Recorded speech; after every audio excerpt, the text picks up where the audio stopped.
এদিকে ২৪-এর গণ অভ্যুত্থানে প্রথম শহীদ আবু সাইদ হত্যা মামলায় বেগম রোকেয়া বিশ্ববিদ্যালয়ের সাবেক ভিসি, রংপুরের সাবেক পুলিশ কমিশনার সহ ২৬ জনকে হাজির হতে পত্রিকায় বিজ্ঞপ্তি দেওয়ার নির্দেশ দিয়েছেন আন্তর্জাতিক অপরাধ ট্রাইব্যুনাল ২। সকালে এই মামলায় গ্রেফতার রংপুরের বেগম রোকেয়া বিশ্ববিদ্যালয়ের সাবেক প্রক্টর শরীফুল ইসলাম, পুলিশের সাবেক সহকারী উপপরিদর্শক আমির হোসেন, কনস্টেবল সুজন চন্দ্র রায় ও ছাত্রলীগ নেতা ইমরান চৌধুরীকে ট্রাইব্যুনালে হাজির করা হয়।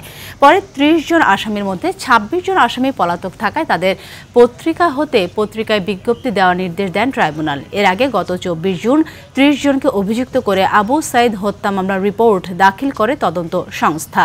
৩০ জুন আনুষ্ঠানিক অভিযোগ দাখিল করে প্রসিকিউশন। ওই দিন আসামিদের বিরুদ্ধে আনা অভিযোগ আমলে নেন ট্রাইব্যুনাল ২।